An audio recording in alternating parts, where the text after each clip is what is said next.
हर एक गरीब परिवार में किसी एक महिला को चुना जाएगा और उस महिला को साल में 1 लाख रुपया ट्रांसफर करेगी भारत सरकार, जिससे महंगाई से लड़ने में मदद मिल सके। उनकी बात करने नहीं आए मोदी जी की तरह, हम आप लोगों की बात सुनने आए हैं। जनता को यही कही कि 32 साल का युवा आया है, उसका पॉलिटिकल करियर अभी 40 से 50 साल का आगे है। वो कोई 65-70 साल वाला नहीं है कि एक चुनाव जीत जाए और उसके बाद वादा खिलाफी करके भाग जाए तो लोग भूल जाए। और साइकिल वाले कार्यकर्ता हैं वो ज़्यादा इफेक्टिव होते हैं फॉर्च्यूनर वाले से। मैं ये सही बात है कि मैं यहाँ नया हूँ, उसमें कोई छुपाने वाली बात नहीं है। सोनिया जी ने लालू जी ने डिस्कस करके हमको यहाँ भेजा, हमको लड़ना था चुनाव। और यहाँ हुआ कि जाति विशेष की तो हम नहीं बात करेंगे, जैसे हमारे विधायक जी बोल रहे थे कि वहाँ फलाने जाति का कोई व्यक्ति जाए तो वही चुनाव निकाल सकता है, और उस जाति विशेष का शोषण हुआ है, सबका शोषण हुआ है। उस जाति विशेष का नाम शोषण करता में बिहार में लोग गिनाते हैं, लेकिन महाराजगंज में उस जाति का भी शोषण हुआ। सबका नहीं हुआ, कुछ लोगों का जरूर हुआ। तो हमको टिकट सोनिया जी को तो हम आभार देते ही हैं, लालू जी को आभार देते ही हैं, लेकिन सबसे ज़्यादा हम अगर आभार व्यक्त करना चाहते हैं तो यहाँ के लोगों को करना चाहते हैं जो गए लालू जी के घर पे और हमको खींच के यहाँ लाए कि नहीं यहीं से लड़ेगा। तो ये बाहरी वाली तो कोई बात है ही नहीं कि जब यहाँ के कार्यकर्ता हमको ले आए तो हम बाहरी कहाँ से हो जाएंगे। और जिस दिन टिकट हो गया उसी दिन महाराज का घर हो गया। बाकी अब वोट हमारे पास है 5, 5.5 लाख 6 लाख के आसपास पोल्ड वोट जो होना चाहिए वो हमारे पास है। तो हम लोगों की जिम्मेदारी है, सभी कार्यकर्ताओं की, बड़े बुजुर्गों की, युवा साथियों की, कि कैसे उसको ईवीएम तक पहुंचाना और हमें क्या बोलना है गांव में, टोलों में, कि हमारी क्या स्कीम है, हमारा मैनिफेस्टो क्या है। और बड़ा क्रांतिकारी मैनिफेस्टो है और हम सब जगह इसकी चर्चा कर रहे हैं। शायद पहले ऐसा गरीब गुरबों के लिए, दलित समाज के लिए, किसानों के लिए ऐसा मैनिफेस्टो कभी आया नहीं होगा जो कांग्रेस पार्टी का इंडिया अलायंस का मैनिफेस्टो है। 3 बड़े मुद्दे हैं, कई मुद्दे हैं लेकिन 3 मेजर मुद्दे हैं। युवा साथियों के लिए बेरोजगारी, अपार बेरोजगारी, जैसी बेरोजगारी आज के टाइम में है शायद आज़ादी के बाद भारतवर्ष ने ऐसी बेरोजगारी कभी देखी नहीं थी। और युवा साथियों के माँ बाप के लिए, उनके दादा दादी नाना नानी के लिए महंगाई, सबसे बड़ी समस्या महंगाई है। और तीसरा है तानाशाही, कि किसी चीफ मिनिस्टर को उठा के जेल में बंद कर दो। बगल में झारखंड में पहले बिहार था, हम लोगों ने देखा, तो बिहार का भी तो बेटा है, बिहार में पैदा हुआ था हेमंत सोरेन, कैसे उस चीफ मिनिस्टर को गवर्नर हाउस से घसीट के ले जाके जेल में बंद कर दिया गया। फिर उनके एमएलए को खरीदने की कोशिश की गई, सफल नहीं हुए। दूसरी बात है, यहाँ आम आदमी पार्टी के भी लोग हैं, हम धन्यवाद करते हैं कि वो लोग भी आए हैं। कैसे दिल्ली में अरविंद केजरीवाल को, सबसे पॉपुलर चीफ मिनिस्टर इस देश का, जिसे 70 सीटें विधानसभा की दिल्ली में है, और एक बार जीते तो 67 सीट आया, मतलब 95% से ज्यादा जीते हुए एमएलए। दूसरी बार जब वहाँ चुनाव हुआ इस बार 63 आया है 70 में, फिर से 90%। तो शायद ऐसी सरकार बनी नहीं होगी कहीं पे भी जहाँ विधानसभा में 90% या 95% एमएलए जीत के एक पार्टी के आए। तो जो मोदी उन्होंने बीजेपी को दिल्ली में दिया उसका बदला ये समझ गया कि इनको हम जनता के माध्यम से नहीं हरा सकते तो जेल में उठा के डाल दो। यहाँ बिहार की बात करें तो किसी से छुपा नहीं कि कितना अन्याय, कितना शोषण लालू जी का इन लोगों ने किया। क्यों किया? क्योंकि झुके नहीं, डरे नहीं, उनके पास गरीब गुरबों का भरोसा था, साथ था कि इसको हम नहीं खत्म कर सकते पॉलिटिकली तो जेल में डाल दो। उनको, उनके परिवार को आप लोगों ने देखा कई बार, उनके यहाँ ईडी सीबीआई ऐसे आती है जैसे कि उनके घर के भूपा लगते हैं, हर 2-3 महीना फिर अपना विजिट देने पहुंच जाते हैं कि कुछ मिल जाए। पूरे परिवार को, उनके बेटियों को, दामाद को, तेजस्वी जी को, सबको धन्यवाद हम करना चाहते हैं बहन रोहिणी का, जिसकी वजह से आज वो जिंदा है। मारने की साजिश की नरेंद्र मोदी जी की जेल में ही खत्म हो जाए।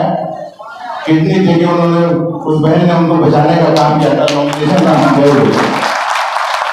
तो वो मतदाताओं, मालिकों के सामने ये सब चीज़ों को आप रखिए, याद कराइए। और जो मैनिफेस्टो की बात मैं कर रहा था उसको मैं थोड़ा सा यहाँ पे एक्सप्लेन करना चाहता हूँ कार्यकर्ता साथियों को कि बड़ी मजबूती से गांव में इसको ले जाइए कि हमारी 5 न्याय गारंटी है इंडिया अलायंस की। उसमें जैसे मोदी जी ने अभी 16.5 लाख करोड़ रुपया, क्योंकि बहुत बड़ा अमाउंट होता है, कई छोटे देशों का पूरा इकोनॉमिक साइज इतना होता है, 16.5 लाख करोड़ रुपया। तो इतना पैसा देश के 22 उद्योगपतियों का, जो उनके दोस्त हैं, उनका उन्होंने कर माफी कर दिया। तो ये पैसा मैं जानना चाहता हूँ आप लोगों के माध्यम से, और आप जनता से पूछिएगा, ये पैसा मोदी जी के बाबूजी का था या इस देश की जनता का था?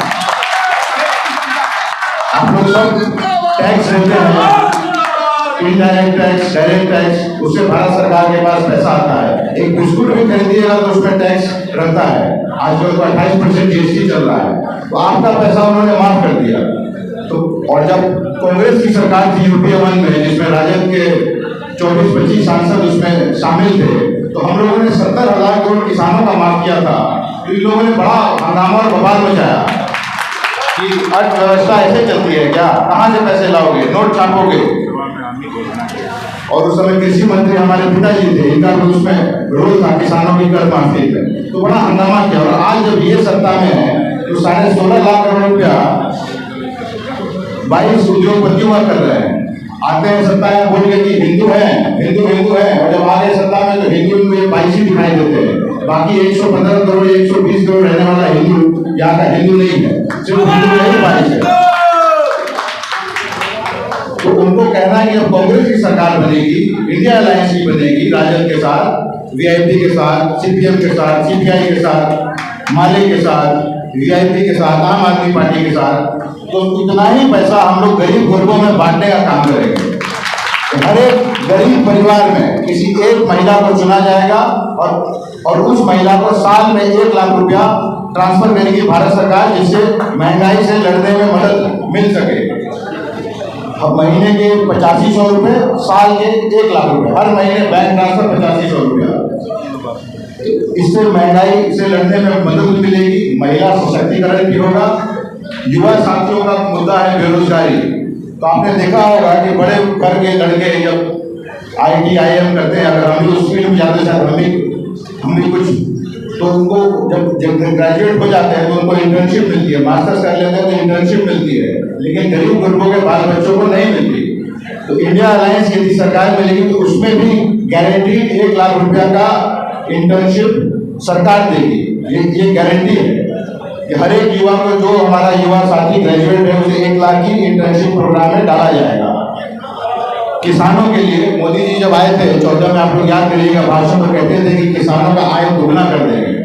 किया तो नहीं। हमारे मैनिफेस्टो में कि हम लोग आय को भी दोगुना करेंगे, MSP को डबल करेंगे और साथ में MSP पे गारंटी देंगे। बिहार जैसे राज्यों में जो अभी MSP है, उस पर भी आप लोगों को जब आप अनाज बेचते हैं तो नहीं मिलता पैसा, बिचौलिया बीच से खा जाता है। तो हो सकता है बिचौलिया हमारे भाषा से नाराज हो या नाराज, लेकिन MSP पे सरकार गारंटी देगी और MSP को दोगुना करेगी। MSP पर ही आप लोगों को, जब कानून बन जाएगा तो MSP के रेट पे ही आप लोगों को पैसा मिलेगा अनाज का। ये हो गई किसानों की बात। और कर माफी की फिर से प्लानिंग होगी, और जो हमारे गरीब वर्ग के किसान हैं उनको फिर से उनका कर्जा माफ किया जाएगा। ये सब बड़े मुद्दे हैं। पहले कभी किसी मैनिफेस्टो में ये कभी देखा नहीं गया।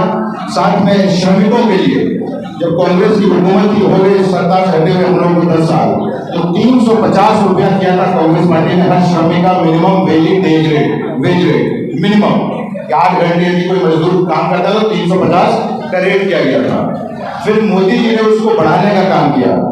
तो कितना बढ़ाया, क्या आप लोगों को याद है? हम जानना चाहते हैं अपने कार्यकर्ता साथियों से। 1 रुपया, तो 350 का उसको कर दिया 351। तो 1 रुपया बढ़ाने का मतलब क्या हुआ कि तमाचा मारा नरेंद्र मोदी ने श्रमिक भाइयों के मुंह पे कि लोग बढ़ाने की बात कर रहे थे तो हम 1 रुपया बढ़ा देते हैं। अब कांग्रेस कह रही है, इंडिया अलायंस कह रहा है कि उसको हम जो मनरेगा में भी हमारे मजदूर काम करते हैं उनको मिनिमम हम उसको रेट बढ़ाएंगे 400 रुपये पे ले जाएंगे इनिशियल स्टेज में, बाद में उसको और भी बढ़ाया जाएगा। तो ये श्रमिक भाइयों के बीच में इसका प्रचार करना बड़ा जरूरी है। जो किसान का डबल करना MSP है, उस पर गारंटी है, वो किसानों के बीच में बोलना जरूरी है। हर एक गरीब परिवार में ये बोलना जरूरी है कि हर एक महिला को, जैसे मोदी जी ने 16.5 लाख करोड़ रुपया दिया 22 व्यापारियों को, यहाँ पे उतना ही पैसा हम गरीबों में बांटेंगे। एक लाख रुपया हर एक महिला को मिलेगा। अब मोदी जी पर अगर हम बात करें तो हमको लगता है कि 2-3 घंटा लग जाएगा। कैसे कैसे उन्होंने वादा खिलाफी की, आप लोग सब जानते हैं कि कहाँ पर उन्होंने 2 करोड़ नौकरियां देंगे। सब लोग सारे नेतागण इसको अपने भाषण में उठाते हैं। 10 साल के हिसाब से 20 करोड़ नौकरियां बनता है, लेकिन 20 लाख भी नहीं मिला। सच्चाई क्या है कि भारत सरकार में 30 लाख सरकारी पद रिक्त है, वो भी हमारे मैनिफेस्टो में है कि उसको भरने का काम करेंगे। जैसे हमारे भाई Tejashwi Yadav as deputy chief minister नहीं, डेप्यूटी चीफ मिनिस्टर बनाइए उनको आप लोग। 17 वर्ष में ही, 17 महीनों में ही, 17 वर्ष तो नीतीश जी का है, 17 महीनों में एज डिप्टी चीफ मिनिस्टर उन्होंने वादा किया था कि नौकरी देंगे और 5 लाख नौकरी उस युवक ने देने का काम किया। तो वोट देने के पहले ये भी जनता याद रखे। और कैसे नीतीश जी ने फिर से सत्ता उनसे छीनी, खुद आते हैं कि चलिए सरकार बनाएंगे और फिर कहते हैं कि मन नहीं लगा। जैसे कि यहाँ नृत्य हो रहा था, क्या कहा उन्होंने, याद है आप लोगों को? जब जो सरकार छोड़ के गए, क्यों गए? मीडिया ने पूछा क्यों चले गए, तो कहा कि मन नहीं लग रहा था। तो मन लगाने के लिए ये चीफ मिनिस्टर बनते हैं। महाराजगंज में हम घूम रहे हैं तो खैर ये तो कार्यकर्ता सम्मेलन है, अलग अलग क्षेत्रों का अलग अलग डिमांड है। कहीं बाढ़ की समस्या है, आधे क्षेत्र के लोग चाहते हैं कि जिला बन जाए, आधे चाहते हैं कि नहीं बने। तो उसमें हम प्रत्याशी और नेता बन के आए तो कन्फ्यूज जाते हैं करना क्या है। तो वो सब आप लोग सब डिस्कस करिए। हम मन की बात करने नहीं आए मोदी जी की तरह, हम आप लोगों की बात सुनने आए हैं। जनता को यही कहिए कि 32 साल का युवा आया है, उसका पॉलिटिकल करियर अभी 40 से 50 साल का आगे है। वो कोई 65-70 साल वाला नहीं है कि एक चुनाव जीत जाए और उसके बाद वादा खिलाफी करके भाग जाए तो लोग भूल जाए और अपना चलता रहेगा। अगर हमें अपना पॉलिटिक्स में आप लोगों का ये जो प्यार आप लोग दे रहे हैं, सम्मान दे रहे हैं, ये बरकरार रखना है तो हमें काम करना पड़ेगा।